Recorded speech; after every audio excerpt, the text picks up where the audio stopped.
Selamat pagi dokter, Assalamualaikum. Waalaikumsalam, selamat pagi Mbak Pinkan. Jadi pagi ini kita mau diskusi sedikit ya dok, terkait memilih bercerai atau bertahan. Seru sekali ya. Karena Menarik ya, menarik. iya, karena banyak nih pertanyaan yang masuk di email sahabat jiwa tentang para istri yang dia itu tidak dinafkahi, kemudian masih dijadikan tulang punggung, masih diselingkuhi dan di KDRT. Serem sekali ya Allah. Ya, betul banyak memang ya. Kenapa dok? Kok banyak fenomena seperti itu? Iya, betul ya, di sahabat jiwa juga di Dokter Ima, Dokter Vena Official ya. Itu banyak, Instagram juga ada pertanyaan, sebenarnya lebih keluhan ya. Sama sih tadi, mau bertahan atau berpisah ya, bercerai. Jadi perempuan-perempuan yang akhirnya jadi tulang punggung keluarga ya.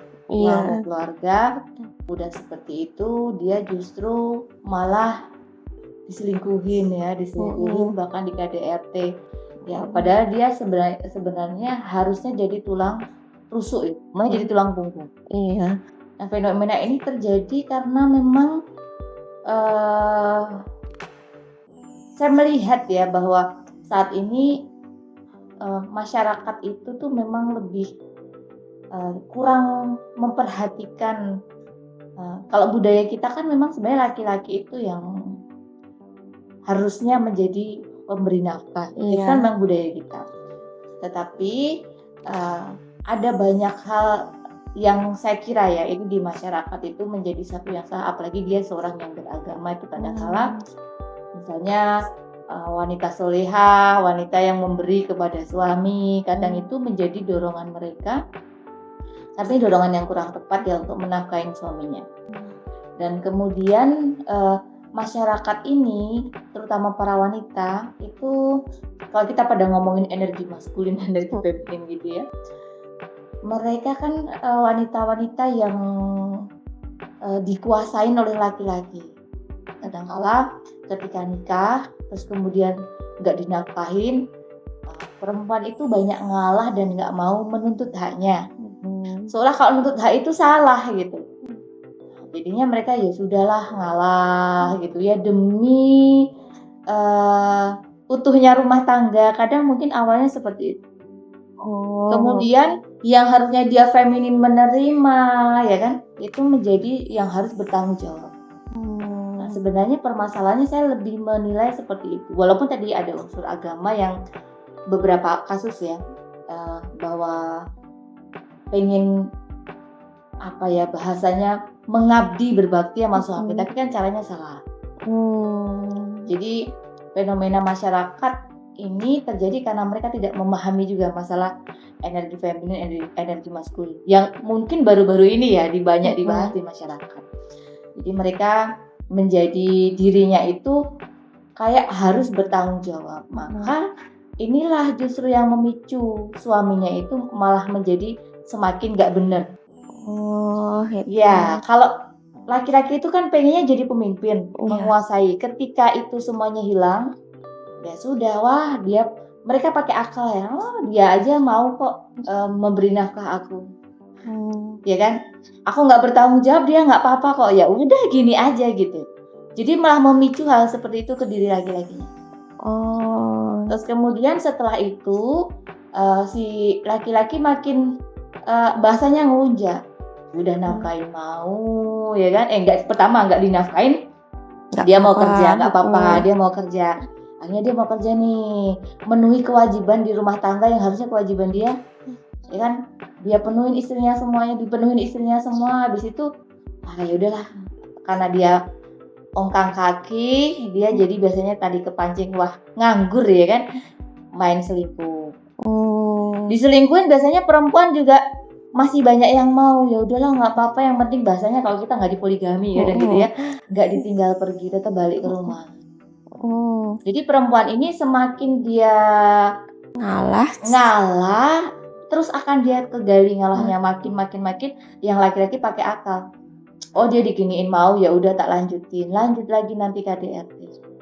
Dan kejadian ini banyak banget tidak hanya KDRT, ujungnya nanti bahkan perempuan ini bekerjakan sebagai pelacur ya. Itu juga ada kasus Oh, itu yang ekstrim ya, Dok. iya. Oh. Tapi memang banyak sih Oh, sebenarnya, ya. Karena ketidakpahaman kita ya, masyarakat Hmm. masih belum mengerti bahwa dengan kita kembali atau bahasanya tadi energi feminin kita ini ya kita kuatin dan kita menjadi benar-benar seperti wanita sejati, maka nanti justru laki-lakinya itu akan menjadi laki-laki sejati juga. Oh, Gitu. Jadi kita tuh jangan pindah posisi begitu. Nah, itu kan memang yang tidak paham ya. Masyarakat masih banyak yang seperti itu. Oh, jadi seperti itu. Kemudian kalau misalnya nih ada perempuan yang dia tidak dinafkahi, berarti ngalah itu adalah solusi yang salah ya, Dok? Iya, betul. Salah, ngalah adalah solusi yang salah. Oh, Karena berarti kan kalau kita kembali kepada Islam, ya kan, kewajiban itu kan di laki-laki. iya. Seharusnya kita tidak menghandle kewajiban orang lain. Hmm. Kita handle aja kewajiban kita, kan gitu. Nah, kalau kita sudah tuker posisi, tulang rusuk ya jadi tulang rusuk aja deh, jangan jadi tulang punggung. Kalau kita merubah posisi seperti ini kan sudah menyalahi aturan Allah juga. Menyalahi aturan Allah. Kemudian tadi ya kalau secara energi sudah salah. Jadi memang Allah sudah menciptakan bahwa laki-laki itu kan qawwam. Ar-rijalu qawwamuna 'alan nisa. Ya sudah, dia sebagai pemimpin, dia yang bertanggung jawab.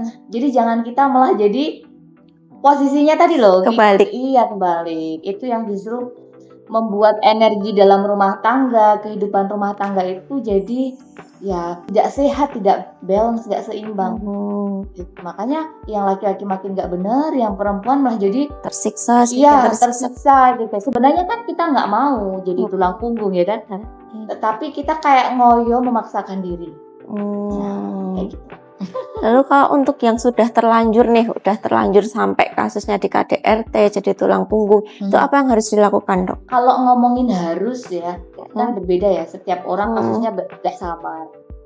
Kalau kembali kepada diri saya yang pernah terjadi ya pada kehidupan saya di masa lampau, orang-orang seperti itu, karena saya pernah menjadi seperti itu tuh merasa ya udahlah, ini surgaku mungkin di akhirat nanti, di dunia ini kita berusaha ngalah.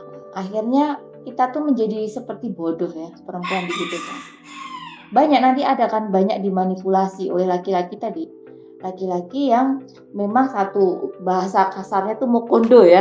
Enggak, nah ya kan lagi trennya gitu. Enggak nafkahin ya kan. Kemudian kita yang jadi tulang punggung, udah gitu selingkuhin. Habis itu KDRT dan banyak hal selain itu kan manipulasi mereka dalam banyak hal itu ada. Kemudian bagaimana mestinya? Kalau wanita kebanyakan tuh yang saya dapati itu hanya ngeluh tapi dia nggak mencari solusi. Iya kan? Iya. Curhat dia nggak sih? Iya, curhat. Nah, ketika curhat seperti ini sebenarnya beresiko buat dia. Karena dia hanya kayak seolah aku tuh korban-korban, tapi dia seneng aja menikmati jadi korban.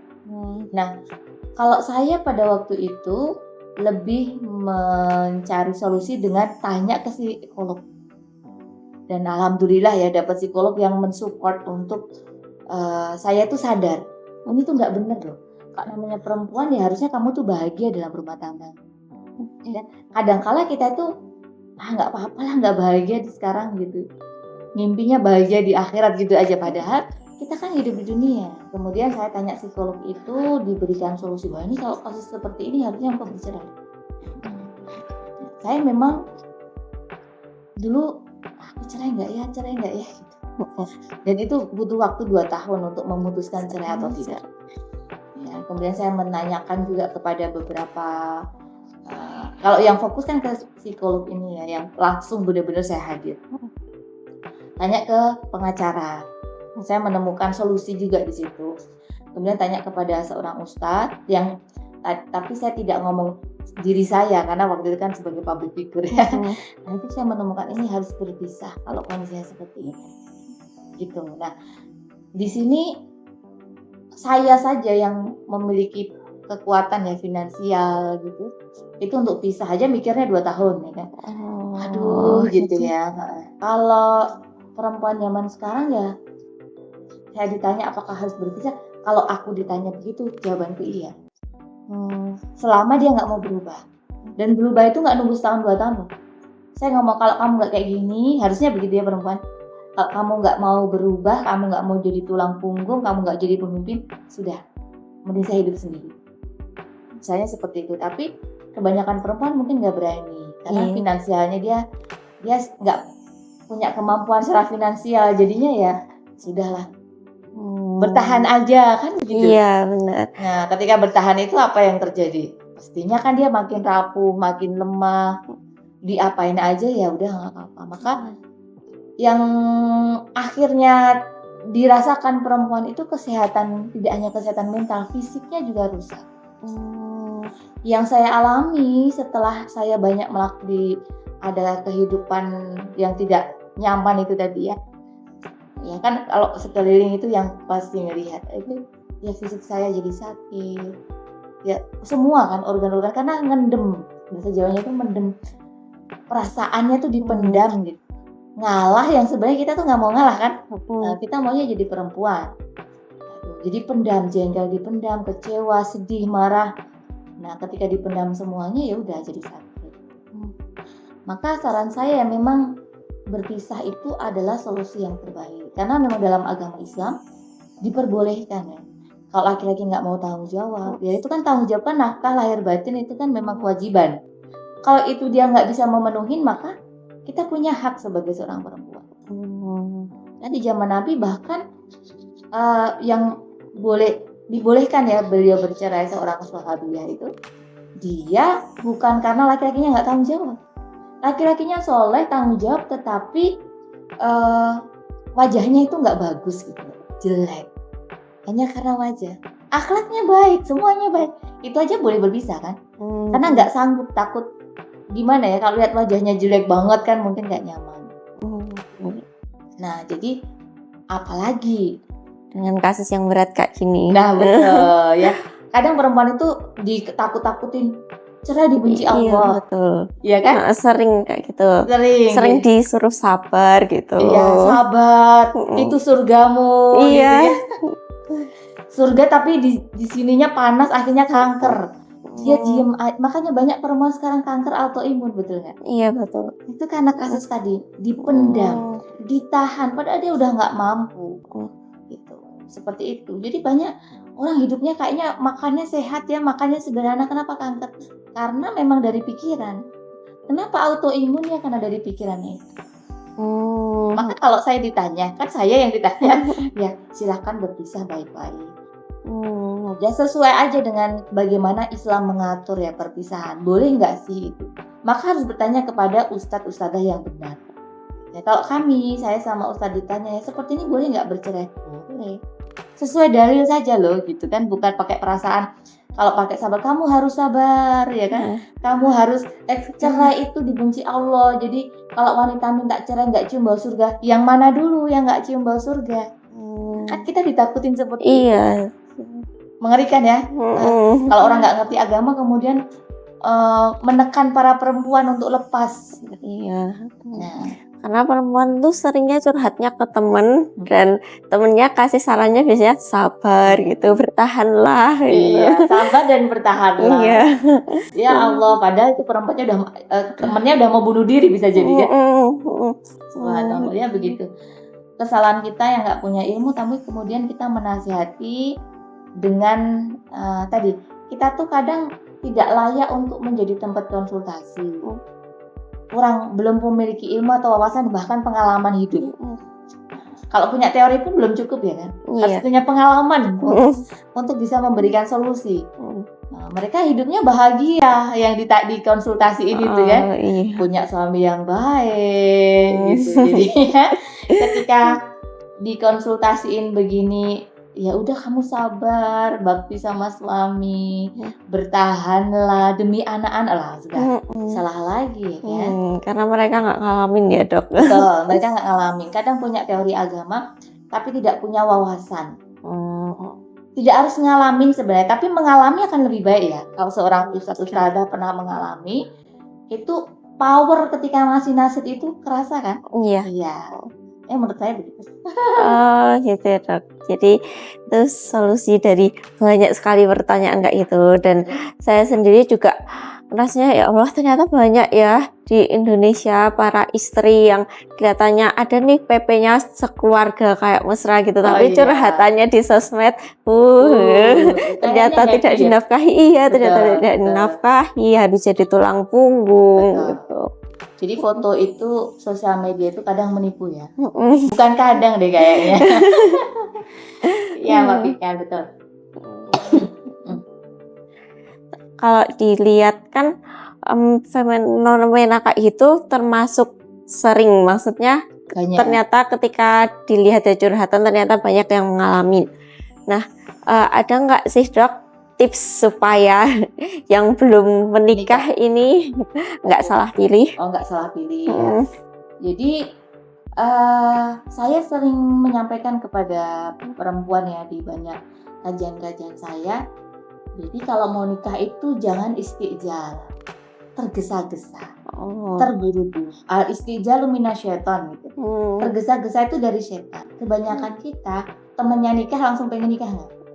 Kita datang ke undangan nikah, wah gitu kan, kita terbawa suasana langsung pengen nikah.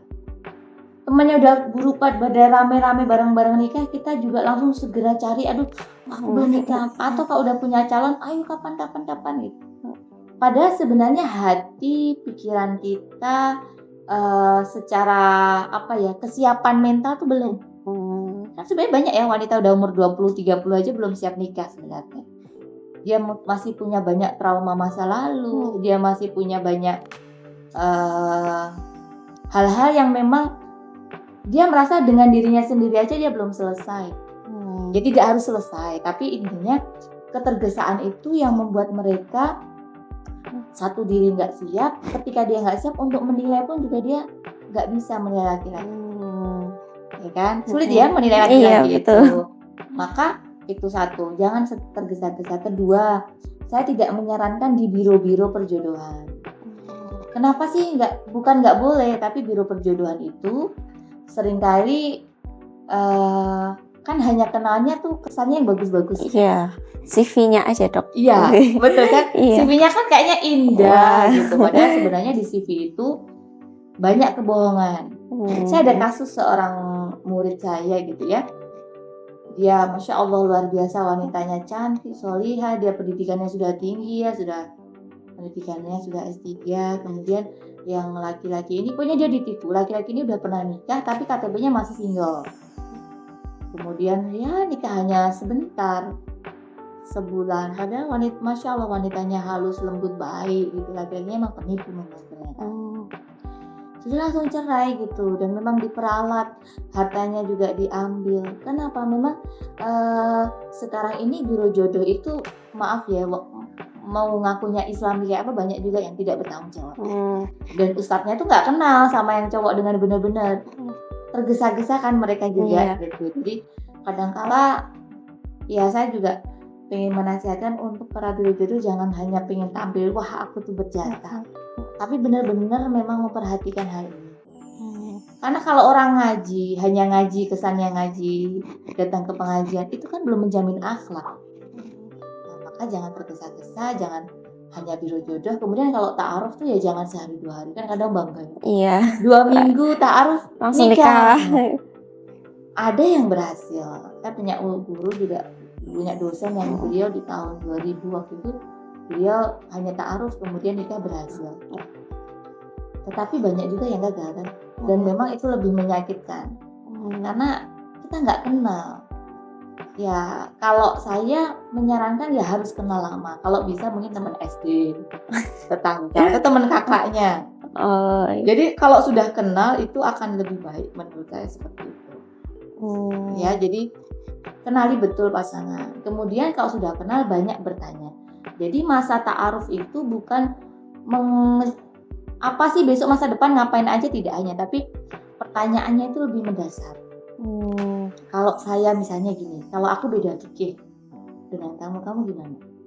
Kalau kamu punya keinginan, ini pertanyaan penting. Kalau beda fikih kan kadang ribut ya. Saya ikut fikih Syafi'i, kamu fikih Hambali, udah ribut nanti nggak cocok ya kan? beda fikih gimana, beda pengajian gimana. Kalau seandainya, ya kan, saya menolak keinginanmu, terus kalau saya bekerja bagaimana? Itu kan pertanyaan yang perlu dijawab. Kalau saya marah, kamu maunya diapain, ya kan? Sepakat nggak ini hal-hal seperti ini? Nanti kalau punya anak bagaimana? Kalau seandainya ditakdirkan nggak punya anak dan perkara nafkah itu dibahas.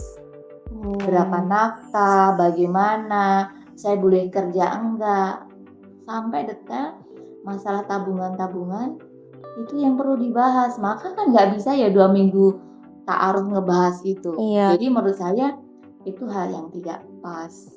Jadi solusinya itu ya perlahan-lahan. Karena dibilang at-ta'ani minar rahmah. Pelan-pelan, bertenang-tenang, nggak tergesa-gesa itu dari ar-rahmat. Tujuannya memang agar kita bisa lebih, menurut saya ya, lebih ngena. Kita bisa ada feeling kan di kita, kayaknya ini nggak cocok deh buat aku, ya kan? Tapi kalau tergesa-gesa kita nggak tahu nih cocok apa. Nah, menurut saya begitu. Kuncinya jangan tergesa-gesa. Ya, jangan tergesa-gesa, jangan terburu-buru, tenang aja. Temennya nikah ya udah nikah. Oh, banyak nikah cerai kok ya. Nikah nggak bahagia, punya anak juga nggak bahagia. Maka yang perlu dicari, dipikirkan, kita ini bisa bahagia sama dia sampai akhir waktu kan gitu. Ya, betul. Jangan kayak saya yang pernah gagal gitu. Ya Allah ya. Terus kan dok, ini juga lagi banyak berita kalau tingkat perceraian sekarang juga lagi naik-naiknya. Nah, kalau misal dulu kan berarti pernah rendah ya, terus sekarang meningkat. Nah sebenarnya ini artinya perempuan udah banyak yang sadar atau gimana sih dok? Ya, banyak yang menyayangkan perceraian itu tinggi ya. Iya. Kalau saya pribadi memang disedihkan ya dengan perceraian tinggi itu, memang itu satu hal yang kita sedih.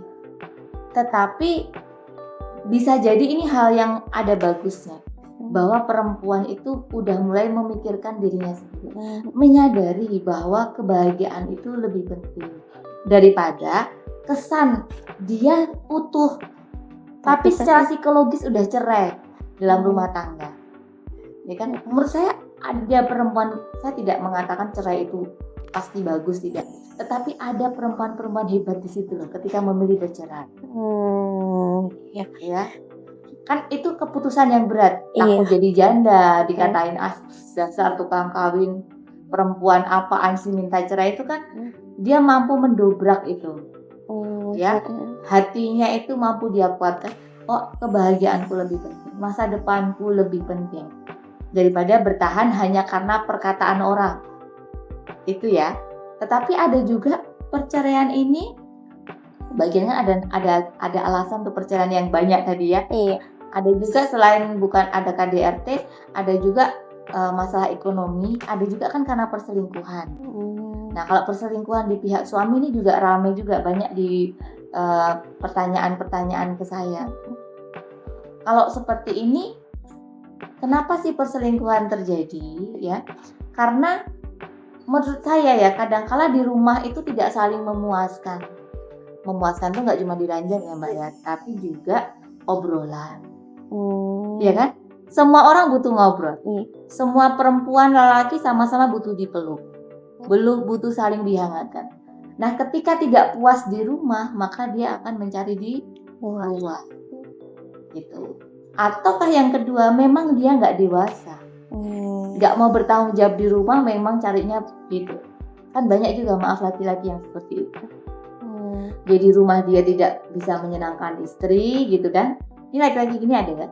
Di rumah dia nggak sayang istri, ya kan? Kemudian di luar dia baik sama perempuan. Ini kan pernah yang dulu saya alami juga. Sama istri nggak baik, di luar sama perempuan-perempuan gitu dia baik.